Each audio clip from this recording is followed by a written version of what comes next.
Good day, global crypto enthusiasts. This is 88 Fantastic coming to you Saturday, July 8th, 2019. As we can see, red in the real world stock markets. Look at that, still crazy from last week. It's been bleeding out pretty bad. Let's have a live look at some cryptocurrencies here, and we finally have something that we can actually talk about today as we get a live price of Bitcoin going up into our corner. 845-ish, not too bad. And as we can see, we have finally had 7 days of sideways up, love in the market. We went backwards as far as 260, and now on our 7th day, we are now sitting at 290.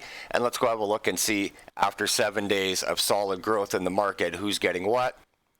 So now we're going to be looking at our 1s, 24s, and our 7s as we get going through here.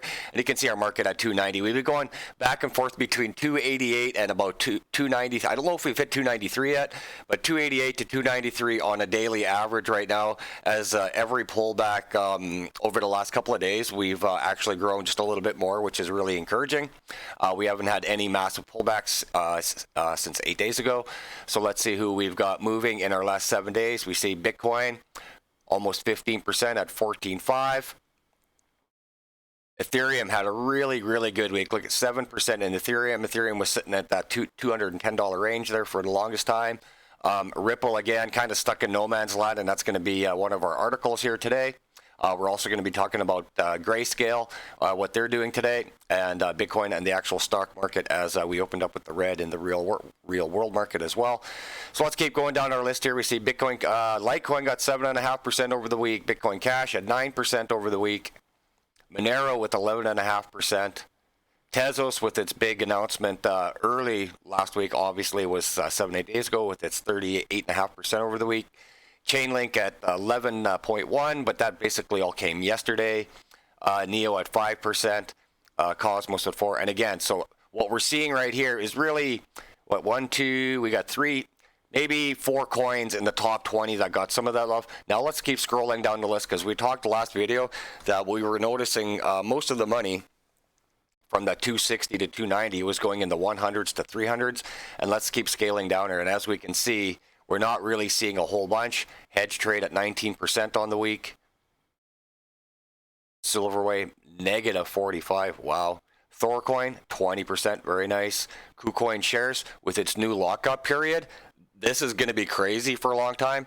Now what KuCoin shares is doing, if you're not familiar with it, they're doing lockup periods for it from a minimum of 200 KCS, I do believe, up to 1,000. And you're basically going to lock it up into a smart contract, and you're going to get a nice, healthy return on it. Go check it out. Yes, I do own a lot of KuCoin shares. Been saying it since January. I get 65 cents. Let's keep going down the list here. Carrot Gold, never heard of that one. 14% on the week. Energy, almost 48% on the week. Very nice. Couple of 2s, couple of 3s, couple of 4s. Cubitica at almost 8%. Very nice. iOS token. Is that our same one? 12%. Not bad. But anyways, as you can see, it's really scaling down the list as we're going down here. And honestly, as we said, like in the top 50, now in the top 50, what do we get? 1, 2, 3, maybe 5. So 4 in the top 25 and maybe 5. So maybe 10 coins in the top 50 saw more than 7%, where Bitcoin saw 15% on the week. So let's giddy up onto our articles, and it's going to be a Cointelegraph.com day, and Grayscale becoming one of the biggest beasts on the planet in all of crypto. Like, this is absolutely crazy. Grayscale to conduct one of the largest single-day crypto transfers. You got to come check this article out. Today, digital asset management fund Grayscale Investments will transfer nearly $3 billion worth of crypto holdings to American major crypto provider and exchange Coinbase.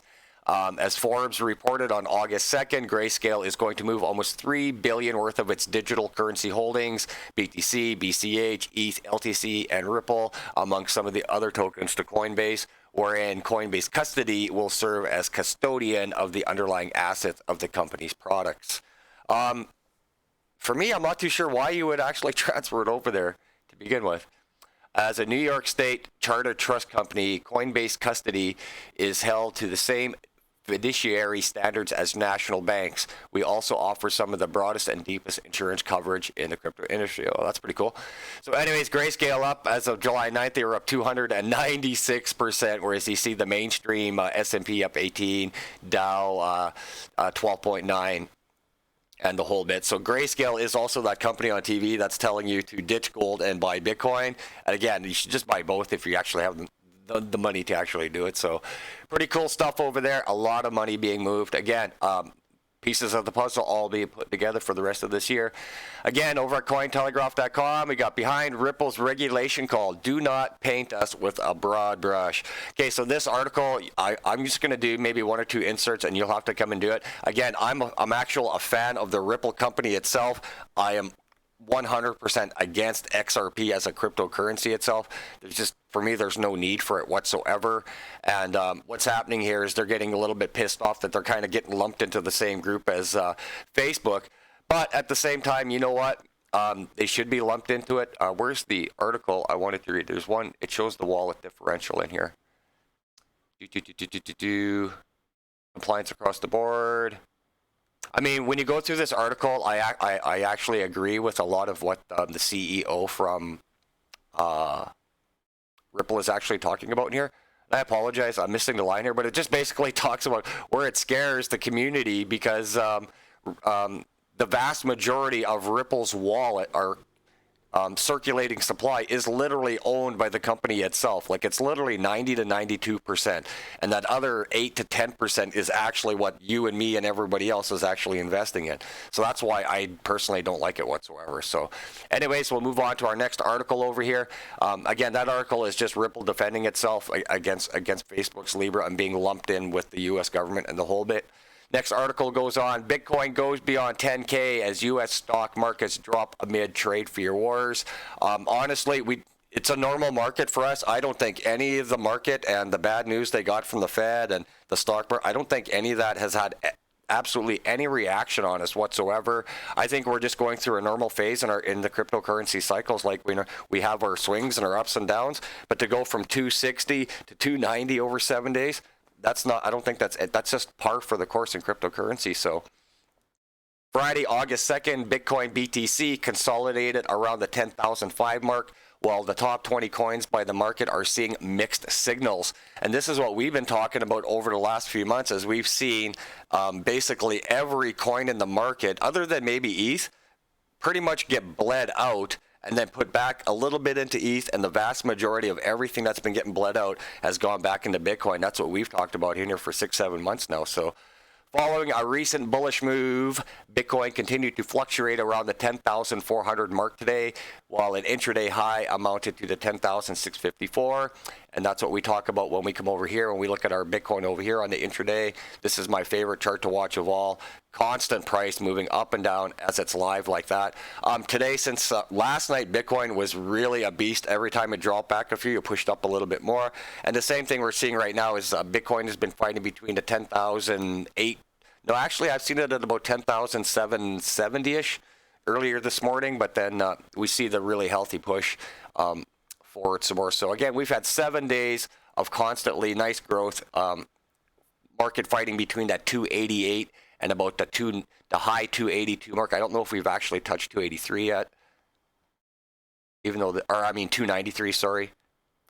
And that's where we've been pretty much stuck at. So crossing fingers, hopefully we stay that way. Hopefully Bitcoin gets up there as we approach that $11,000 mark again. And after 7 days of healthiness, let's hope we keep going sideways up, and each pullback just keep pushing a little bit stronger.